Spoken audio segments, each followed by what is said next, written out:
Film yang diproduseri Arnold van Doorn ini dikabarkan telah menghina Nabi Muhammad. Namun pada awal 2013, Van Doorn yang merupakan penggiat anti-Islam asal Belanda itu menjadi mu'alaf.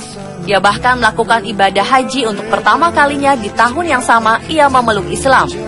Perubahan pada keyakinan Van Doorn ini menjadi gaung besar di banyak media massa kala itu karena Van Doorn, seorang mantan wakil ketua Partai Bagi Kebebasan Belanda atau PVV, pimpinan Geert Wilders, seorang politisi Belanda yang terkenal dengan gerakan anti-Islam. Setelah mempelajari Islam, Van Doorn akhirnya memutuskan untuk menjadi mu'alaf. Ia bersyahadat di akun Twitter miliknya dengan menggunakan bahasa Arab.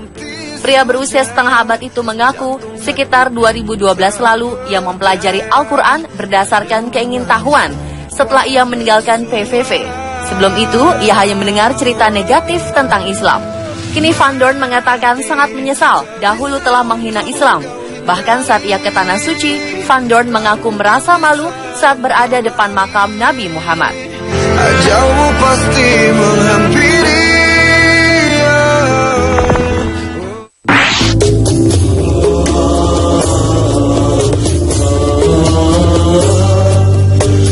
Banyak jalan seseorang beralih keyakinan menjadi seorang muslim.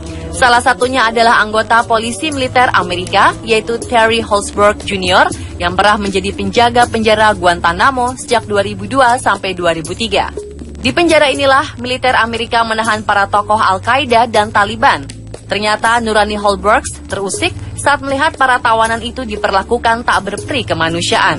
Namun fakta yang menarik, walau disiksa seberat apapun, para tahanan ini tetap tersenyum dan berdoa 5 waktu sehari. Para tahanan mengaku tak pernah takut menghadapi apapun karena mereka merasa ada Tuhan yang selalu menjaga mereka.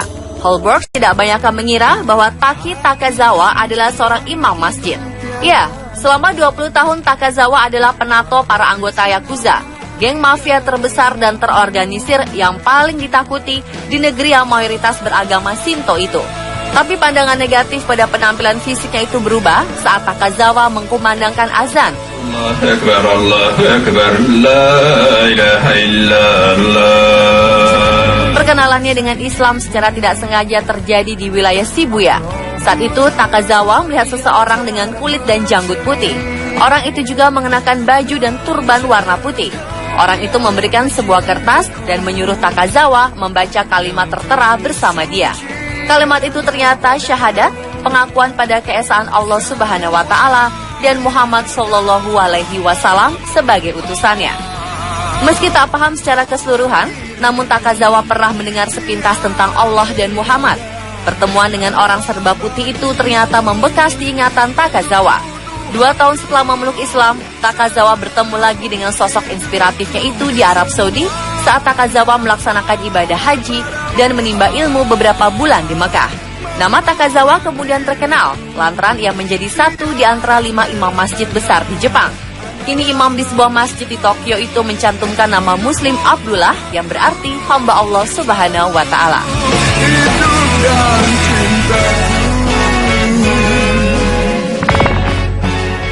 Hati itu 5 perkaranya. Di era 1960-an hingga 1970-an, siapa yang tak kenal Cat Stevens, musisi asal Inggris yang populer dengan lagu Morning Has Broken, Moonshadow, atau Father and Son. Di tengah kejayaan, kekayaan, dan popularitas, pria yang bernama asli Stephen Demeter Georgiou ini terkena tuberkulosis akibat gaya hidup dan kebiasaannya menenggak minuman keras dan narkoba. Saat mendekati kematian, Cat Stevens menyadari bahwa dirinya hanyalah sepotong jasad saja.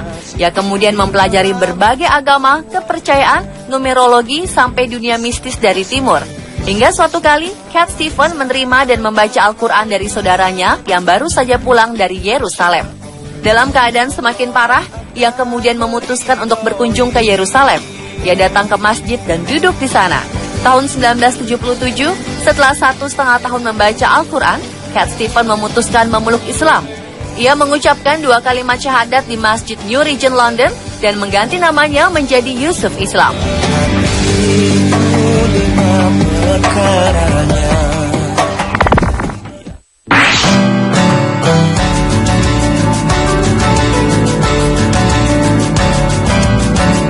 Selanjutnya adalah pengalaman Wilfried Hoffman, mantan direktur NATO, yaitu Organisasi Internasional untuk Keamanan Dunia. Hoffman diangkat menjadi duta besar Jerman untuk Aljazair tahun 1987 dan menjadi duta besar di Maroko tahun 1990 hingga 1994. Namun tiba-tiba Hoffman menggemparkan Jerman saat ia menerbitkan buku yang berjudul Der Islam al-Alternative atau Islam sebagai Alternatif pada 1992. Hoffman sebenarnya telah masuk Islam sejak lama, jauh sebelum bukunya dipublikasikan. Berawal keprihatinan Hoffman pada dunia barat yang mulai kehilangan moral, Hoffman bahkan sempat meragukan keberadaan Tuhan. Ia kemudian yakin Tuhan itu ada ketika ia bertugas di Aljazair dan melihat betapa umat Islam di Aljazair begitu sabar, kuat, dan tabah menghadapi berbagai macam ujian dan cobaan penderitaan. Mereka tetap disiplin menjalankan puasa selama bulan Ramadan. Ketika keislamannya diketahui publik pasca terbitnya buku Der Islam als Alternative, media massa dan masyarakat Jerman serentak mencerca dan menggugat Hoffman. Sampai-sampai televisi Jerman mensyuting Hoffman saat ia sedang melaksanakan sholat di atas sajadahnya di kantor Duta Besar Jerman di Maroko.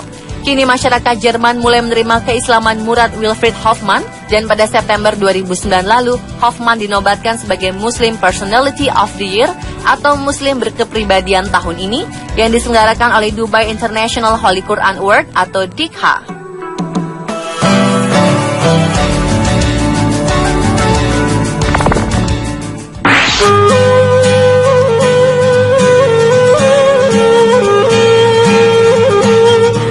Alma dan Lila adalah dua remaja putri kota Aubervilliers, Prancis yang lahir dan besar di tengah keluarga non-muslim.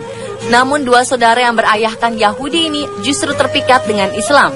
Awalnya sang ayah, Lohong Levi, mendengar kedua putrinya berhenti makan babi.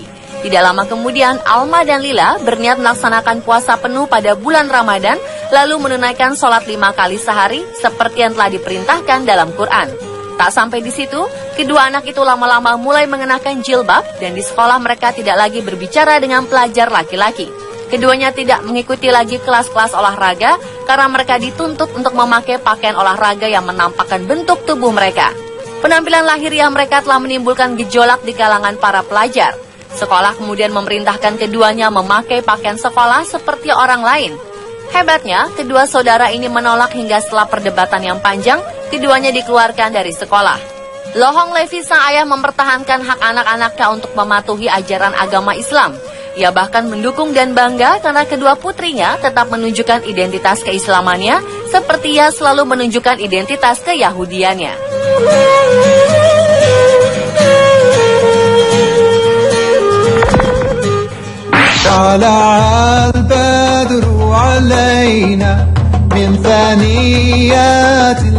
Ibrahim Killington, seorang pria asal Inggris, semula ingin bergabung dengan tentara untuk melawan Islam. Tapi kemudian hatinya terpaut oleh Al-Quran dan Islam. Pengalaman pertamanya mengenal Islam adalah pada saat terjadi serangan 9 September 2001. Ia terpengaruh pada berita-berita yang menyatakan teroris menyatakan perang terhadap Amerika. Killington juga melihat semakin banyaknya informasi tentang perang di Afghanistan. Saat itu menurutnya, kaum muslim melakukan kekejaman mengerikan di seluruh dunia. Pria ini mulai sangat membenci Islam, bahkan ingin bergabung dengan tentara untuk membunuh banyak muslim yang ia bisa sebagai bagian demi membela negara. Namun setelah suatu kali Killington mendengar di radio tentang perang melawan teroris dan tentang kehidupan Nabi Muhammad, Killington kemudian tertarik untuk mengetahui hal-hal tentang Islam. Salah satu muslim pertama yang ia lihat di internet adalah Baba Ali. Sosok itulah yang mematahkan stereotip tentang muslim bagi Killington. Pria ini kemudian memutuskan untuk meminjam Al-Quran dari kampus, lalu pergi ke masjid, hingga akhirnya ia memutuskan memeluk Islam.